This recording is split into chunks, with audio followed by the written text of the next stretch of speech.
Buenas tardes y bienvenidos a esta intervención psicológica de autocuidado personal. Mi nombre es Lucía Blanco y soy psicóloga sanitaria. Os voy a acompañar a lo largo de este proceso de crecimiento personal y de trabajo en vuestra salud, tanto física como mental. Esta intervención, bajo el título 365 días de autocuidado, tiene como fin dar a conocer el concepto, al igual que el trabajo en los distintos ámbitos que éste conlleva. Por ello, empezaremos haciendo una introducción en el concepto de autocuidado personal, al igual que hablaremos de la importancia que tiene para la salud física y mental. Posteriormente, trabajaremos los distintos tipos de autocuidado, empezando por el físico, seguido del emocional, posteriormente el cognitivo y acabando con el autocuidado social y espiritual. A lo largo de la intervención os daré una serie de pautas y actividades que podremos hacer tanto durante el recorrido de las sesiones como posteriormente en vuestro trabajo personal. Nuevamente os doy la bienvenida. Comenzamos. Creo que la primera pregunta que se nos viene a la cabeza es ¿qué es el autocuidado? Pues bien, se trata de todas esas actividades que ponemos de nuestra mano para trabajar y cuidar nuestra persona, tanto a nivel físico como mental. Es decir, aquellas actividades que nos permiten descansar, que nos permiten cuidarnos físicamente, que nos permiten afrontar las dificultades que vienen en la vida. Son un conjunto de actividades que engloban muchos ámbitos vitales. Como hemos dicho anteriormente, hay una serie de autocuidados no solo a nivel físico, sino también espiritual, emocional, cognitivo y social. Es por ello que es importante trabajar en todas estas áreas. El autocuidado se basa en tus habilidades, en tus intereses, en aquellas cosas que para ti son importantes y te permite identificar y resolver las dificultades que aparecen en la vida, ya sean físicas o mentales, de una forma activa. Los principios que presentan el autocuidado son los siguientes. El cuidado es un acto activo, es decir, tú eres el responsable de tu propio cuidado. Solo tú tienes el poder de llevarlo a cabo, por lo que cae toda la responsabilidad en ti. También es una responsabilidad diaria. No es cuestión de hacer esta serie de actividades de forma esporádica, sino que tenemos que convertirlo en un hábito, es decir, implementarlo diariamente en nuestra vida. Son acciones con propósito, es decir, tienen un fin, una meta, el de cuidarnos a nosotros, mejorarnos y permitirnos afrontar la vida como tal. Y tiene una importante influencia en nuestro crecimiento personal. Nos permite una mejora en el autoestima, en la resiliencia y en la capacidad de ver las cosas desde un locus de control interno, es decir, desde el punto de vista en el cual nosotros tenemos el control del afrontamiento.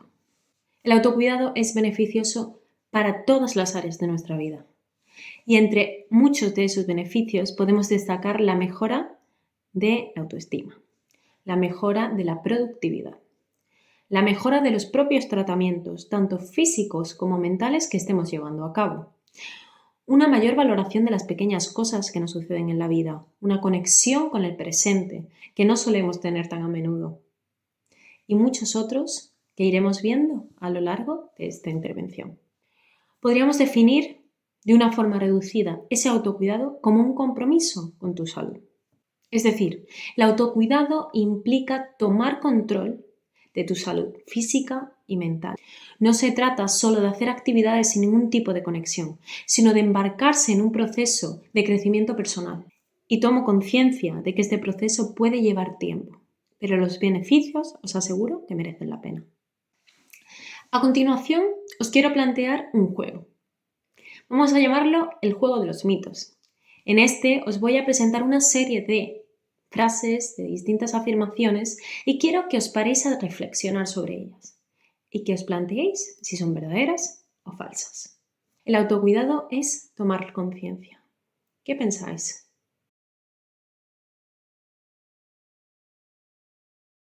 En el caso de que hayas dicho verdadero, estás en lo cierto.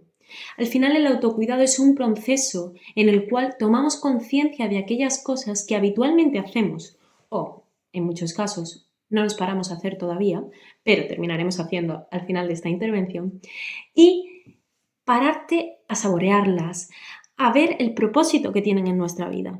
Aspectos tan simples como ducharnos son parte de ese autocuidado personal, pero muchas veces lo hacemos sin tomar conciencia del beneficio que está teniendo para nosotros. No es lo mismo tomar una ducha de forma rápida únicamente por rutina que tomarla siendo consciente de que nos está liberando de gérmenes, que está cuidando nuestra piel, que está permitiéndonos un momento de desconexión. Os aseguro que si lo veis de esa forma, la próxima vez que os deis una ducha, lo viviréis de otra forma. El autocuidado es un acto egoísta. Si vuestra respuesta es que es falso, estáis en lo cierto. No se trata de un acto egoísta. No me gusta esa palabra. ¿Por qué no la cambiamos por una responsabilidad? Al final, es un trato de cariño y respeto hacia ti mismo y hacia tu cuerpo. Sí, conlleva mirar por uno mismo, pero tendrá beneficios en los demás, porque si nosotros estamos bien, podremos estar bien para los demás. El autocuidado es una rutina inamovible.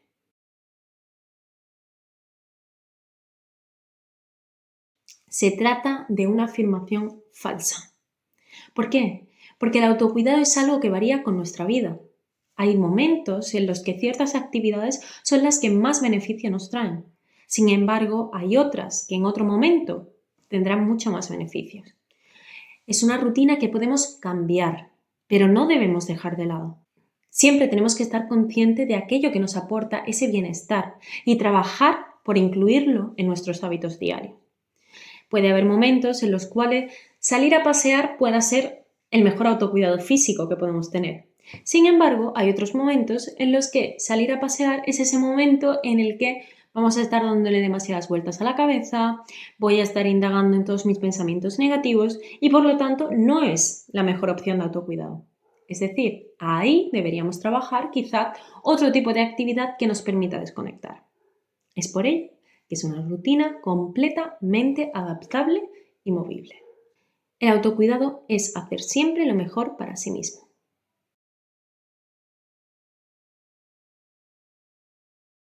Si vuestra respuesta es afirmativa, estáis en lo cierto.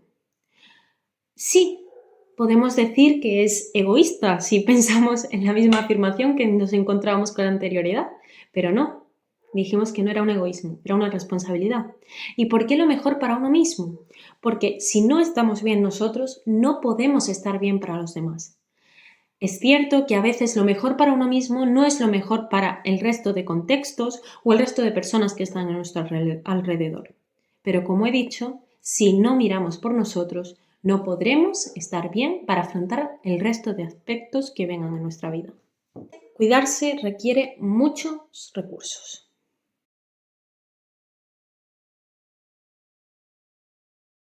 Esta afirmación es negativa. Es cierto que hay actividades que entran dentro del autocuidado personal que requieren de muchos recursos materiales y económicos, pero no siempre es el caso.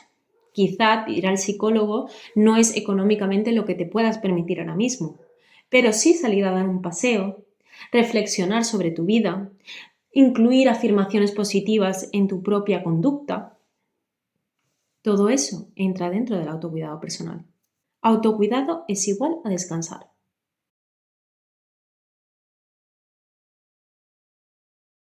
Se trata de una afirmación negativa. ¿Por qué? Sí, el autocuidado incluye el descanso, pero hemos dicho antes que es un proceso activo, es decir, es una búsqueda activa de todas esas actividades y de la implementación de estas para trabajar y cuidar de nosotros mismos. Por lo tanto, ¿debemos descansar en ciertos momentos? Sí, pero descansar no es la única cosa que debemos hacer para cuidarnos. Pues bien, ahora que conocemos qué es el autocuidado personal, el propósito y todo lo que éste incluye, os invito a que os paréis a reflexionar, que escribáis en un papel la sencilla pregunta de ¿qué es lo que hago actualmente para cuidarme? Y que escribáis una lista de todo lo que se os venga a la cabeza que pueda implementar ese autocuidado personal. Que reflexionéis y lo plasméis, haciendo así un proceso proyectivo de todo aquello que ponéis de vuestra mano por vuestro cuidado personal.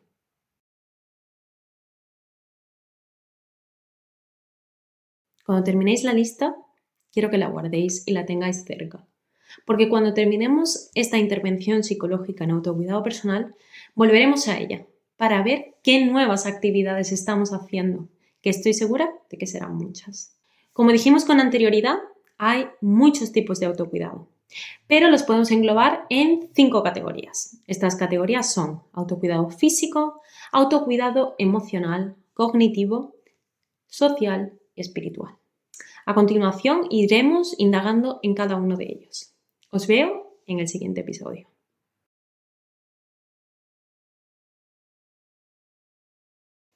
Bienvenidos nuevamente a este nuevo episodio de la intervención de autocuidado personal. Hoy indagaremos en el autocuidado físico. Es por ello que os planteo una pregunta antes de comenzar. ¿Qué consideráis que es el autocuidado físico?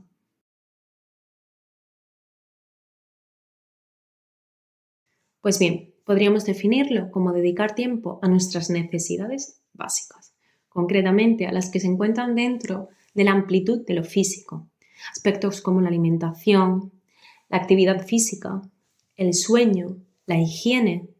Todo eso entra dentro de esas necesidades básicas que si no las tenemos suplidas, no vamos a ningún lado. Por lo tanto, es importante trabajar en ellas.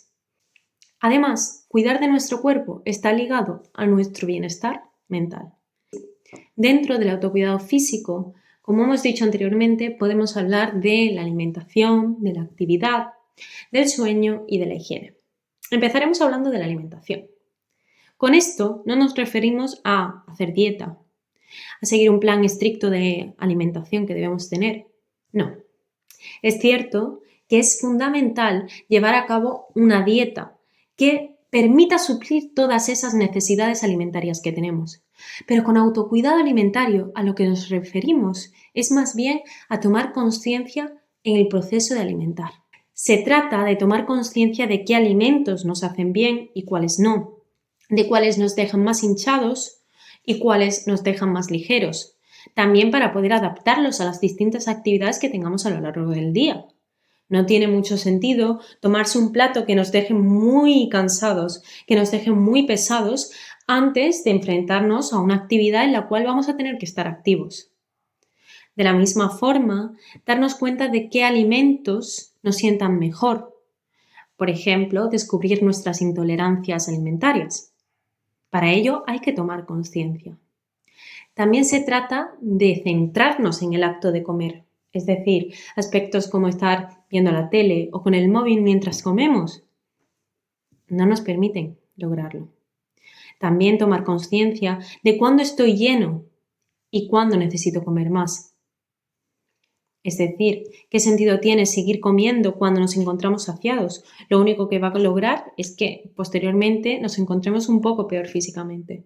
Pues todos esos aspectos son necesarios y fundamentales para trabajar el autocuidado físico en el ámbito de la alimentación. Otro aspecto que entra dentro de ese autocuidado físico es la actividad, es decir, movernos ya sea por medio del deporte o por medio de un simple paseo.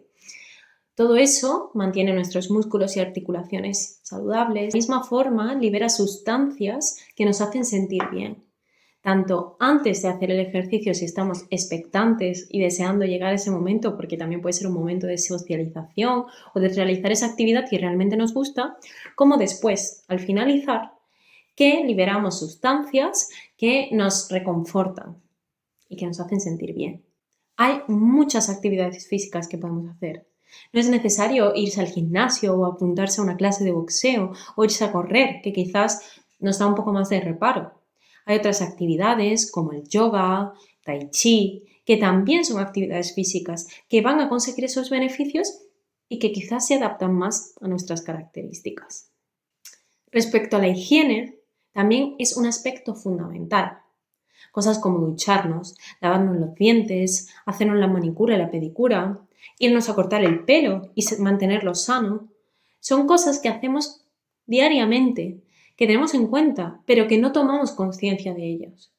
Cuando hablamos de autocuidado físico referente a la higiene, es pararse a reflexionar de los beneficios que estos tienen. Nos están permitiendo la prevención de enfermedades, mediante esa limpieza. También son ese espacio para darnos un cuidado personal, sentirnos limpios. Entonces, tomar conciencia de ello es fundamental. ¿Para qué? Para que entendamos el propósito que tienen y lo hagamos con mucho más cuidado y con mucha más preparación. Como decía antes, no es lo mismo darse un baño de forma rápida que darse un baño de forma concienciada. A lo mejor emplearemos el jabón de una forma mucho más exhaustiva, o cuando nos lavemos el pelo miraremos rutinas de formas que nos pueden aportar una limpieza mucho más profunda. También tema de higiene de la cara, de cómo limpiarnos la cara para mantenerla cuidada. Todo ese tipo de cosas son fundamentales dentro del autocuidado. Y por último, uno de los aspectos más importantes del autocuidado físico, el descanso. El descanso es ese momento de permitirle al cuerpo renovarse, pero no nos paramos a pensar en los aspectos que podemos hacer para que ese descanso sea lo más próspero. Aspectos como la luz que tiene nuestra habitación, si hay mucho ruido, si la almohada que estamos utilizando es cómoda, si las sábanas son cómodas también, si tenemos frío por la noche, poder tener algo con lo que taparnos, y de la misma forma si tenemos calor, que podamos de alguna forma solventarlo fácilmente sin tener que interrumpir el sueño. Aspectos como tener agua cerca o alguna bebida que necesitemos por la noche, pañuelos si necesitamos por el tema de mocos, pues todo ese tipo de cosas, si las tenemos en cuenta, es un beneficio para nuestro autocuidado en el aspecto del sueño, porque hacemos que ese no se interrumpa, o que si se interrumpe no sea de una forma tan drástica, como que tenernos que levantar para ir a por ese agua, tenernos que levantar para ir a por esa manta, o directamente no levantarnos y pasar frío por la noche. También aspectos como qué hacemos durante el día, que las siestas no sean muy largas, que no tomemos bebidas estimulantes muy tardes, que el ejercicio no lo hagamos muy cerca del periodo del sueño. ¿Por qué? Porque al final liberamos esas sustancias que estamos diciendo que nos hacen sentir bien después del ejercicio, pero también nuestro cuerpo se activa para enfrentar esa actividad física. Por lo tanto, necesitamos un tiempo de reposo previo a dormir, y si juntamos esas dos actividades, es decir, el deporte y el descanso mucho, no estamos dando lugar a que ese tiempo de reposo haga su fruto. Entonces, fundamental. Pues todo ese tipo de cosas se pueden hacer para cuidar el sueño y las horas de descanso. En el manual contáis con una lista de actividades que podéis implementar para trabajar ese autocuidado físico. Me gustaría que os paraseis a leerla y que eligieseis de cada categoría al menos una actividad nueva que no estéis haciendo habitualmente y que la implementéis durante la semana. Tenéis también un planificador semanal en el que me gustaría que pusieseis esas actividades, que las seleccionaseis en un día o en varios y que una vez que están ahí escritas, las cumpláis. Que posteriormente, cuando acabe la semana, reflexionéis sobre qué beneficios os han traído y si no han sido beneficiosas, ved cómo os ha afectado y ver qué otras actividades pueden suplir esas que habéis elegido para de esa forma ir creando la propia rutina de autocuidado físico. En el próximo episodio veremos el autocuidado emocional.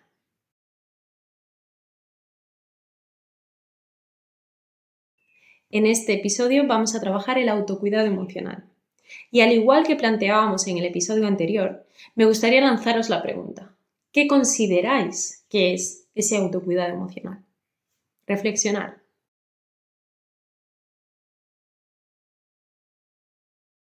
Pues bien, el autocuidado emocional implica todas esas actividades que uno hace para trabajar sus emociones. Aspectos como reflexionar sobre sus pensamientos, conocer sus límites, cuidar incluso la apariencia, pues todas esas cosas influyen en nuestras emociones. Y pensaréis, ¿emociones son buenas? ¿Son malas? ¿Qué pensáis? Pues bien, las emociones no son ni buenas ni malas. Me gustaría que cambiásemos ese nombre y que quizás le pusiésemos mejor agradables y desagradables. ¿Por qué? Porque calificarlas como buenas y malas invita al juicio. Y no debemos evitar aquello malo y aceptar aquello que es bueno. sino que debemos vivirlas, todas y cada una de ellas, aquellas más agradables y aquellas más desagradables. Todas son fundamentales para la vida. Cada emoción tiene una función adaptativa, nos da señales sobre lo que está sucediendo en nuestro entorno. Si estamos en un recital de nuestro hijo, si no tuviésemos esas emociones de orgullo, de admiración, de felicidad, no sentiríamos nada, no tomaríamos conciencia de dónde estamos. Por lo que son necesarias, nos dan esa señal de lo que está sucediendo en nuestro entorno. Y además, la expresión de ellas es saludable, es decir, debemos expresarlas todas. Cuando no se expresan las emociones, se quedan atrapadas y aparece la somatización, es decir, todos esos dolores físicos que no tienen una explicación física. ¿Por qué? Porque vienen de ese malestar por no expresar la emoción. No sé si os ha pasado alguna vez que sentís esa tristeza, esas ganas de llorar y al no dejar que esa emoción se libere, al no llorar o al no expresar la tristeza como cada uno la haga, os aparecen dolores de cabeza, os aparece un nudo en la garganta y ese malestar dura días o incluso semanas hasta que esa emoción de una forma sale. ¿Pero cómo salen? Es decir, ¿cómo las expresamos? Pues bien, hay una serie de pautas que se pueden seguir a la hora de expresar esas emociones. En el manual tenéis una serie de apartados en los que se habla sobre ello, sobre cómo identificar los sentimientos, la sintomatología física que estos tienen, qué emoción es, por qué aparece ahora. Todo ese tipo de cosas las podéis encontrar en el manual. Y además también formas de expresarlas, es decir, qué debo hacer yo para comunicar mis emociones. Pero quiero dejaros caer lo más importante de ese apartado del manual. Y es que las emociones son vuestras. Yo puedo estar sintiendo una cosa y tú puedes estar sintiendo otra. Por lo que debemos hablar siempre desde el yo. Es decir, no es lo mismo enfrentarnos a alguien y decirle, es que tú has hecho algo que me ha hecho sentir mal, que decirle, oye, yo me he sentido mal por esta actitud que has hecho. Ahí estoy quitando peso, no estoy atacando a esa persona, sino que estoy exponiendo cómo algo que esa persona ha hecho, a mí, por mi emoción, esa emoción que me ha generado, me ha hecho responder o sentirme de una forma. Es decir, quitamos ese peso a esa persona. ¿A qué da lugar esto? A que la otra persona se pueda expresar. Es decir, que les escuchemos, que escuchemos su punto de vista y a lo mejor esa persona nos comunica que sí, que nos quería hacer daño o que no era su intención y que el problema ha salido a raíz de una falta de entendimiento. Entonces, hablar desde el yo, porque las emociones son nuestras. Escuchar a los demás.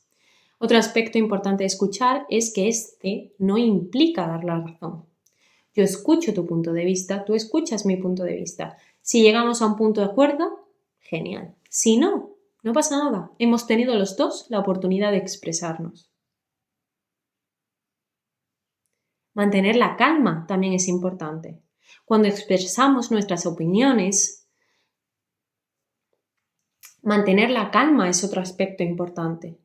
Cuando expresamos lo que sentimos, esas emociones que tenemos, debemos estar en un estado calmado. No es lo mismo en ese estallido de ira decir cómo nos sentimos que cuando ya hemos contado hasta 10 o cuando han pasado unos días y ya nos hemos calmado y lo hablamos en ese momento. Entonces, buscar el espacio y el momento emocional adecuado para comunicar. Y después también ser claro y directo. Muchas veces por no querer hacer daño o por sentir que no nos van a entender, le damos muchas vueltas a la hora de expresar nuestras emociones. Si somos claros, directos, hablando desde el yo, se nos entiende mucho mejor y nos evita mucho más conflictos que esa búsqueda de enrevesar las cosas, de querer dar muchas explicaciones que al final no explican nada. A continuación encontraréis una actividad en el manual muy bonita. Os cuento por qué. Esta actividad busca que se trabaje desde el concepto del agradecimiento. Agradecer es un concepto que está muy utilizado en el ámbito de la psicología positiva. La psicología positiva busca que emerjan esas emociones más agradables y por lo tanto se ha demostrado que el acto de agradecer libera o hace que emerjan esas emociones agradables, y de la misma forma el acto de recibir agradecimiento también nos hace sentir bien. Es por ello que quiero unir ambas cosas, tanto el agradecer como el recibir agradecimiento. ¿Y qué mejor forma de hacerlo que agradeciéndonos a nosotros mismos? Quiero que cojáis el folio y que os escribáis una carta de agradecimiento. Pongáis vuestro nombre y empecéis a pensar en vuestra vida, las cosas que habéis afrontado, en las habilidades que tenéis, en todo eso que os ha conformado como personas y que os paréis a agradeceros el punto en el que estáis ahora. Todo lo que habéis llevado por delante, porque estoy segura de que es mucho. Y que dejéis que se conecte con esas emociones. Para ello, que sirva un poco de ayuda, os planteo que cojáis una foto de cuando erais más chico, unas fotos de ahora, que os guste, que os transmita esa felicidad y esa nostalgia bonita, ¿vale? Y que os la pongáis delante, que la miréis y que le agradezcáis a la que está en esa foto o al que está en esa foto y que hagáis la carta para ellos. Y de la misma forma, me gustaría que una vez que tengáis escrita la carta, que hayáis conectado con esas emociones, os preparéis un setup, os pongáis una velita, un olor que os guste, una música relajante, si queréis hacer un té o un café, y que os dediquéis un tiempo para colorear. Tenéis un mandala. ¿Y por qué el mandala? Pues porque, si veis, todo mandala parte de un centro, y ese centro quiero que lo reflejéis como vosotros. Ustedes sois el punto central.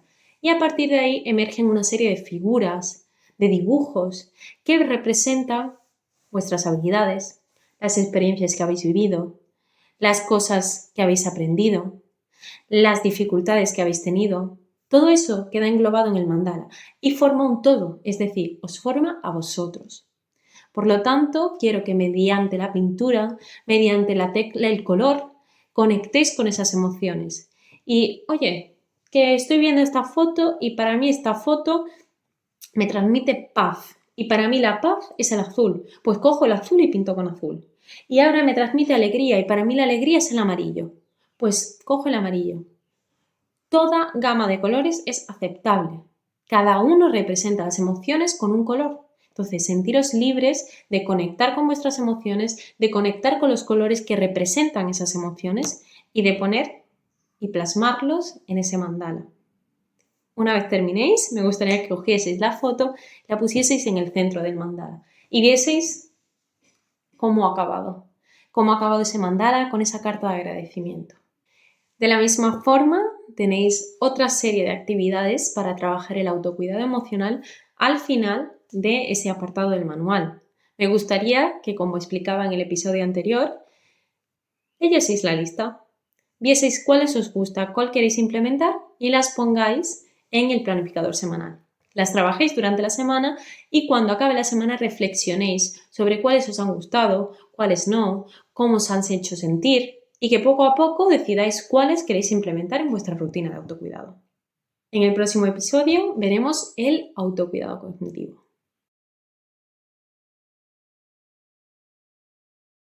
Bienvenidos nuevamente a esta intervención de autocuidado personal y, como dejaba caer en el episodio anterior, hoy trabajaremos el autocuidado cognitivo.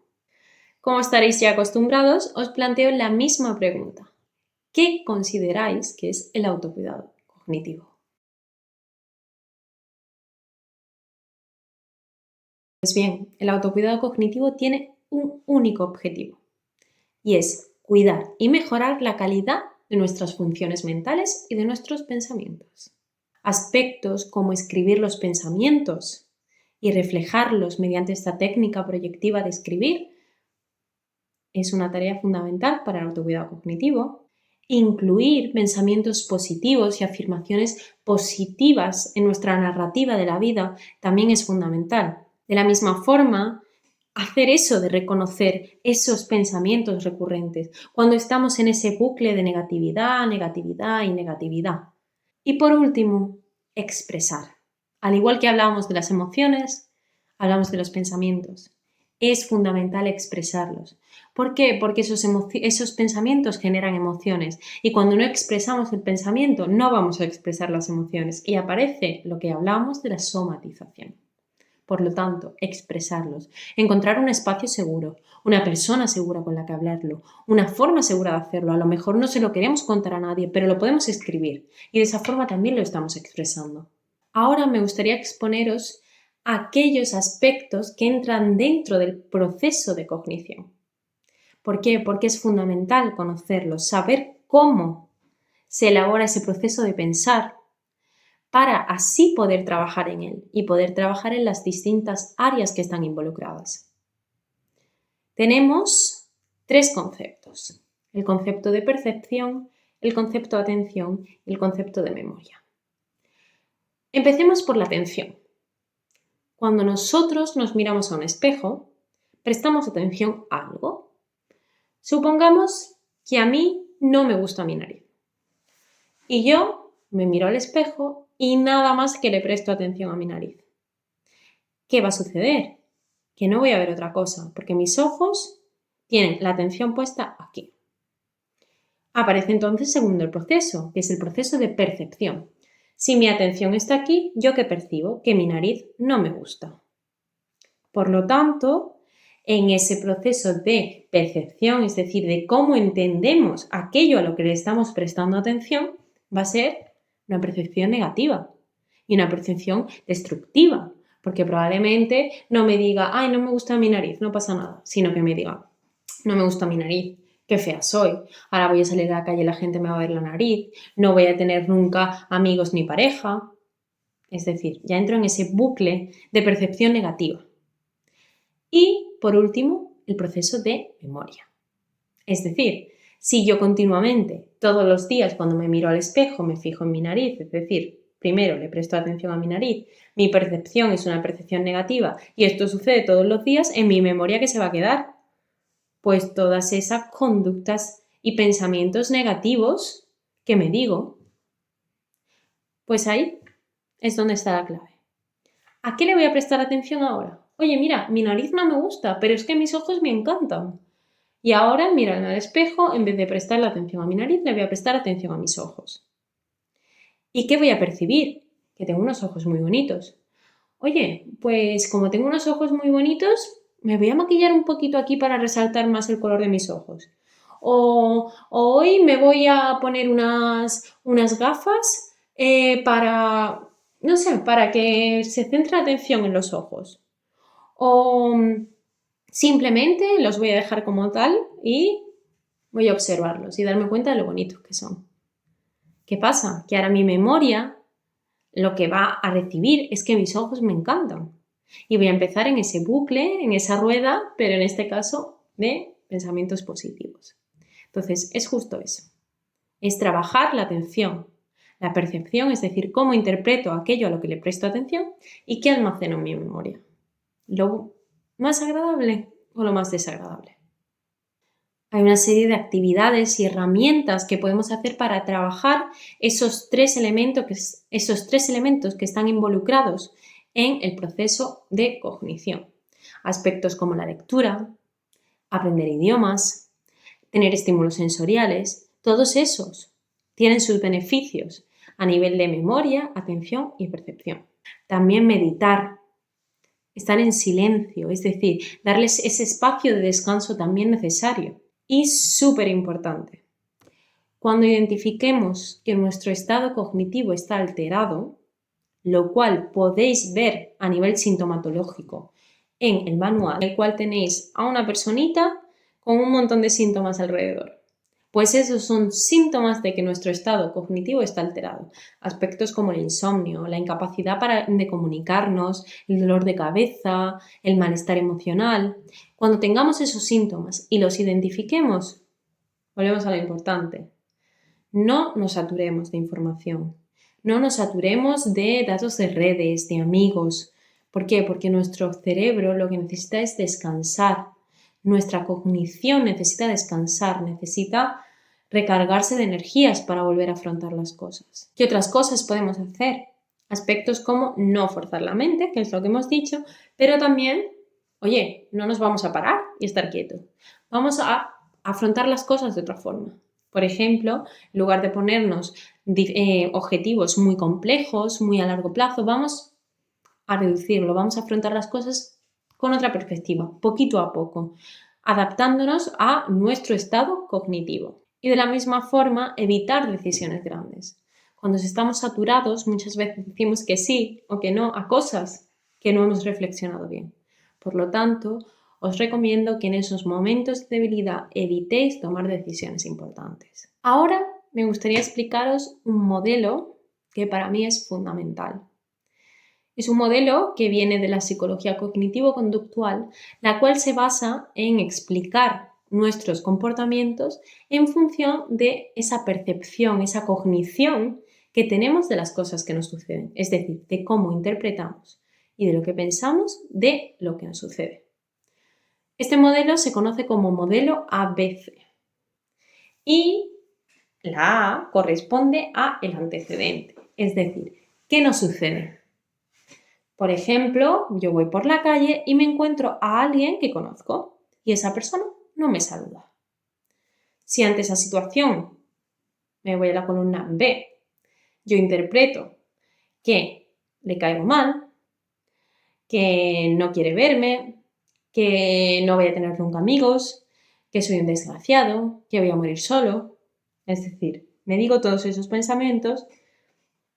En la C, que se corresponde con la consecuencia, pues probablemente las acciones que yo lleven a cabo sea irme a mi casa, encerrarme, ponerme una manta por encima y pasarme una semana llorando.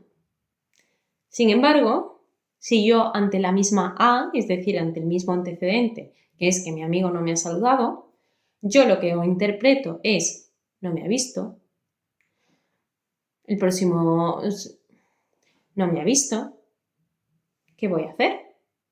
¿Qué consecuencias va a tener eso? Pues probablemente o me acerque a saludarlo, o diga, oye, menos mal que no me ha visto hoy porque tengo mucha prisa, pero el próximo día que lo vea, se lo comento que lo he visto. O simplemente digo, pues no pasa nada, no me ha visto, sigo con mi vida. Es decir, esa conducta que llevamos a partir de la interpretación que hacemos de las cosas va a ser muy distinta. Es por ello que os planteo que reflexionéis. En el manual tenéis un apartado en el cual se os expone el modelo ABC. Me gustaría que pensaseis en una actividad, en algo que os haya sucedido en la última semana que no hayáis acabado muy contentos respecto a vuestra forma de actuar y que hagáis este ejercicio, que escribáis la acción que sucedió, los pensamientos que tuvisteis, es decir, cómo la interpretasteis y las consecuencias que tuvo, es decir, qué acción hicisteis a raíz de esos pensamientos. Y que justo abajo, ante la misma situación, sin cambiarla, escribáis otra forma de pensar, otra alternativa de pensamientos que os podríais haber dicho. ¿Y qué habríais hecho en el caso de esa otra gama de pensamientos? Este modelo es fundamental y muy útil para afrontar las distintas cosas que nos vienen en la vida. Pero es un modelo que conlleva práctica. No es cuestión de que de la noche a la mañana cojamos y de repente hagamos de todo una interpretación completamente distinta. Conlleva un proceso de aprendizaje y convertir esta nueva forma de afrontar los problemas en un hábito. Por lo tanto, os invito a que lo practiquéis, a que al menos una vez en semana, 2 veces, os paréis a reflexionar sobre cosas que os hayan sucedido durante la semana y que la forma en la que las hayáis interpretado os ha traído ciertas consecuencias. Si practicáis, lo convertiréis en un hábito y llegará un punto en el que en el mismo instante en el que estáis teniendo esos pensamientos menos realistas y más negativos, os deis cuenta y los cambiéis en el momento. Y por lo tanto esa consecuencia sea en todo momento más agradable. De la misma forma, tenéis al final de este autocuidado cognitivo una lista de actividades como en resto de autocuidados, del cual que me gustaría que eligieseis unas cuantas, las que deseéis, y las pongáis en el planificador semanal. Las hagáis y reflexionéis sobre ellas al final de la semana, para así seguir creando nuestra rutina de autocuidado personal. Nos vemos en el próximo episodio con el autocuidado social. En este episodio trabajaremos el autocuidado social. Y al igual que en todos, os lanzo la pregunta: ¿qué consideráis que es el autocuidado social? Pues está relacionado con todas las actividades y el tiempo que le dedicamos a los otros. Al igual que de ese beneficio que tiene el fortalecer esos lazos. Cuando hablamos de los otros, en eso se incluye ese círculo de apoyo que cada uno tiene. Familiares, pareja, amigos, compañeros de trabajo o de clase, todos ellos, en una medida u otra, forman parte de nuestro círculo de apoyo, de nuestra red social. Y es por ello que quiero que ahora os paréis a pensar en esas personas y que vayamos haciendo check en las siguientes afirmaciones que os voy a plantear. Es decir, que reflexionéis si trabajáis estas cosas para ver si vuestro autocuidado social está bien suplido. Lo primero que os quiero plantear: el hecho de mantener el contacto con esas personas que consideramos valiosas. ¿A qué me refiero con ello? Hemos dicho que dentro de ese círculo de apoyo, dentro de esa red social, se incluyen variedad de personas.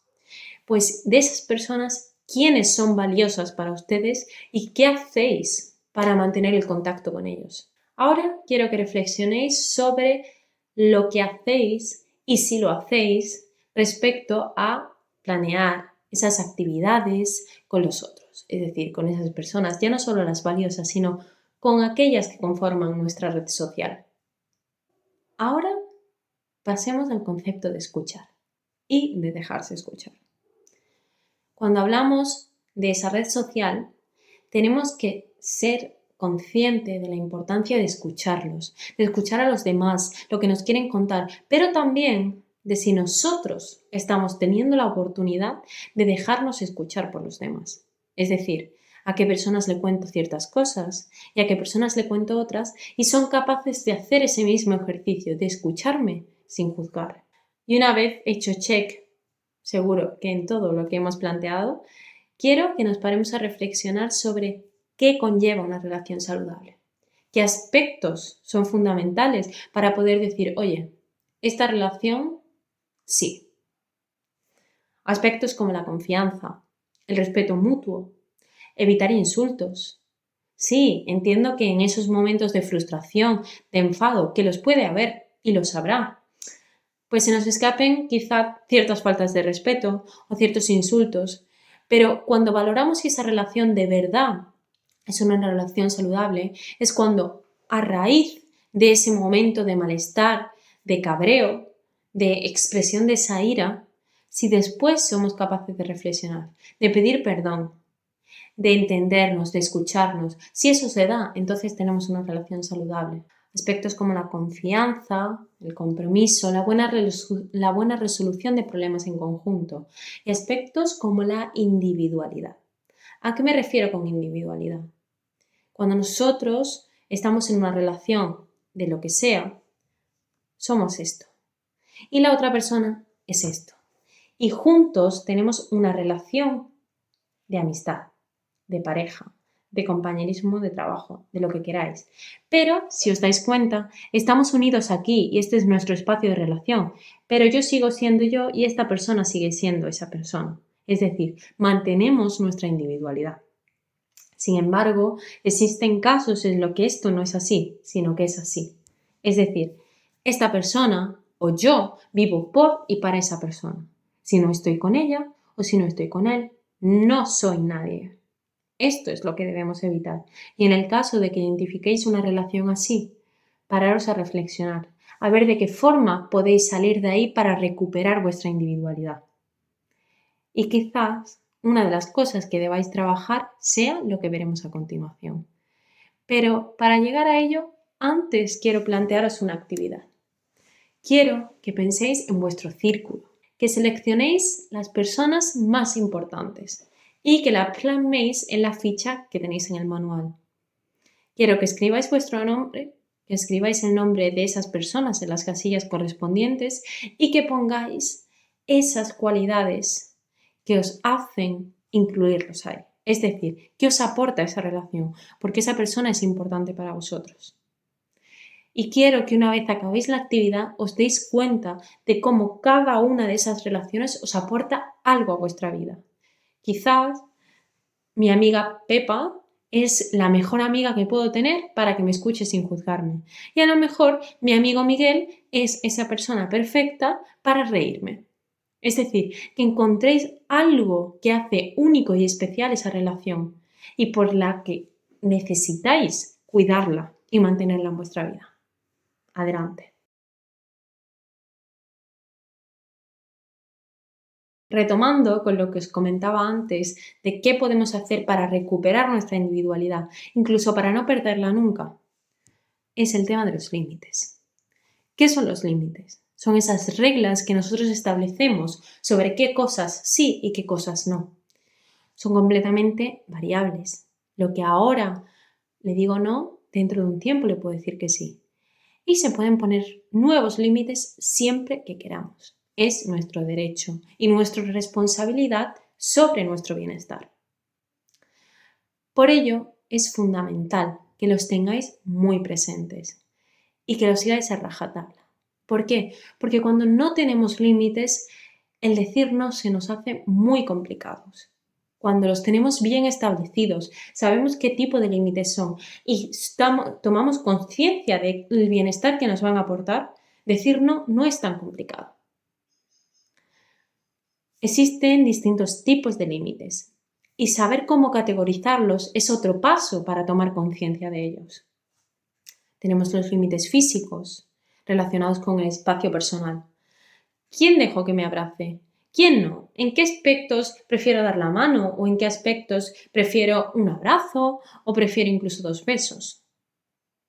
Después los límites intelectuales. ¿Qué opiniones quiero recibir en un momento o en otro? ¿Qué aspectos quiero hablar y cuáles no?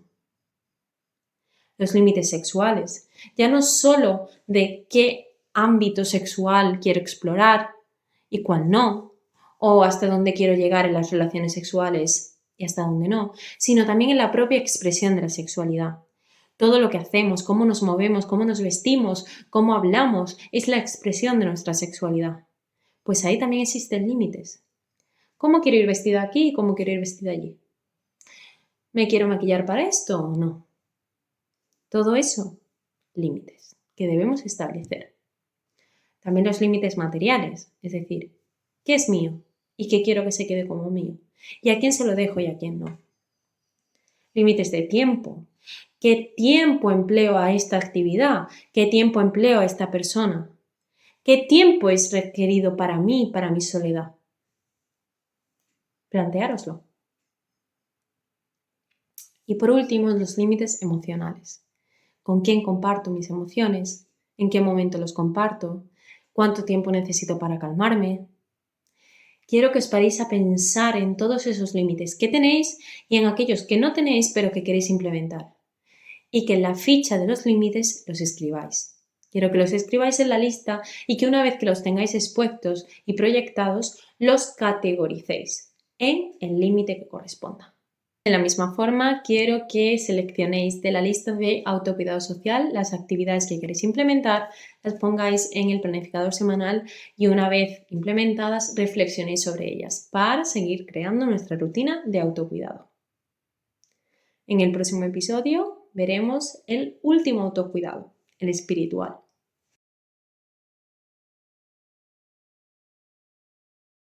Bienvenidos al último tipo de autocuidado que vamos a trabajar, el autocuidado espiritual.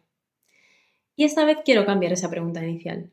Ahora no quiero que me digáis qué es el autocuidado espiritual, sino que penséis en qué es para vosotros ese autocuidado espiritual.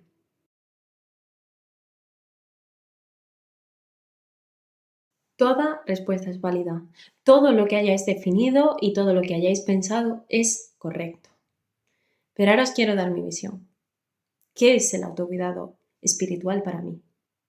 Es esa búsqueda de sentido, eso que trasciende más allá de lo que está en mis manos, ese propósito en la vida, ese dar, conectar como en la comunidad, conectar con la vida en general.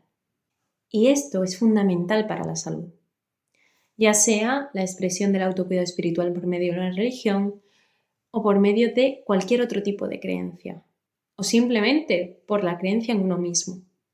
Pero es fundamental porque es aquello que nos da esa fuerza, ese último hilito de motivación cuando ya no tenemos nada. Es muy importante tenerlo en cuenta y muy importante trabajarlo. Hay muchas actividades que se pueden hacer para trabajar ese autocuidado espiritual, pero el primer paso para poder hacerlas es tomar conciencia. Es decir, ¿cuál es mi sentido en la vida? ¿Cuáles son mis valores? ¿Estoy yendo acorde con mis valores? Es por ello que os planteo la siguiente actividad. Quiero que cojáis la ficha de agradecimiento y que os paréis a agradecerle a la vida. Que agradezcáis vuestros valores, que agradezcáis vuestro propósito en la vida, que agradezcáis las cosas que os ha puesto por el camino, las dificultades que habéis tenido que superar, las cosas bonitas y más agradables que os han llegado y que os han hecho aprender, las personas que os ha puesto en el camino, la vida. Y que le agradezcáis a ello. Porque eso os va a ayudar a tomar conciencia y os va a permitir que las actividades que os voy a explicar después tengan un mayor sentido, tengan un propósito. Adelante. Hay distintas actividades que podéis hacer y que con esa conciencia que habéis conseguido lograr van a ser mucho más gratificantes. Aspectos como hacer un viaje que nos permita conectar con aquello que significa el viaje para nosotros. A lo mejor es un viaje espiritual a una zona que vaya acorde con nuestra religión, o a lo mejor es un viaje que para nosotros es importante porque significa que he conseguido lo que yo quería en mi vida, o a lo mejor es un viaje para conectar con mis raíces, o para conocer con una cultura que para mí es muy importante. Si tomamos conciencia de la importancia de ese viaje para nosotros, lo viviremos de otra forma. Otras actividades como tener un diario de gratitud. Justo lo que acabamos de hacer ahora. Pararnos a valorar, a tomar conciencia de cómo hemos evolucionado, de cómo nos hemos desarrollado, de cómo nos estamos acercando a nuestro propósito en la vida, a nuestro sentido vital, el cual he de decir que puede variar. No tenemos siempre que seguir el mismo sentido. Podemos adaptarlo a nuestras circunstancias. A lo mejor tu sentido en la vida ahora mismo es acabar la carrera universitaria. Y a lo mejor dentro de unos años tu sentido de la vida es formar una familia. Este va variando y poco a poco lo vamos alcanzando y eso nos da la sensación de progreso y nos hace que esa motivación se cuide. Bien, actividades como pasar tiempo en la naturaleza y reflexionar, es decir, conectar con aquello que nos ha traído la vida. Somos naturaleza, somos animales, conectemos con ella y conectemos de forma consciente, reflexionemos sobre ello. Asistir a un servicio religioso o humanístico también son otras actividades de autocuidado. Meditar, incluso esa asistencia a ese servicio religioso o humanístico, es una forma también de meditar. Recordad, es únicamente el cambio de conciencia, de decir, oye, ahora estoy entendiendo el propósito de esto, ahora estoy conectando de verdad. Eso es lo que hace que sea autocuidado y que no sea una actividad porque sí. No es lo mismo ir a misa por obligación que ir porque sé que es el momento de conectar con Dios. O no es lo mismo ir y escribir esa carta de gratitud hacia uno mismo porque lo tengo que hacer, porque me lo ha mandado la psicóloga, que hacerlo porque de verdad quiero pararme a agradecerme a mí mismo o a agradecerle a la vida. Y por último, otra actividad fundamental es decir afirmaciones que vayan fundamentadas en el sentido de uno mismo, es decir, en nuestros valores, en nuestras creencias, de qué forma estamos yendo en la misma línea que estas. Como el autocuidado espiritual va también de conectar, de trascender más allá de nosotros, de dar a la comunidad. Quiero que penséis en la actividad que hicimos en el episodio anterior, que penséis en una de esas personas valiosas para vosotros y que cojáis y le escribáis una carta. contándole lo que queráis. ¿Qué queréis agradecer? ¿Qué queréis hablar de una experiencia que vivisteis juntos? Sois libres de expresar lo que deseéis en esa carta, siempre y cuando sea algo agradable, algo a valorar de esa persona. Quiero que una vez escrita, la dobléis, la guardéis en un sobre y se la regaléis. Si queréis incluirla de otro detalle, genial. Si queréis únicamente darle la carta, genial también. Es un pedazo de regalo.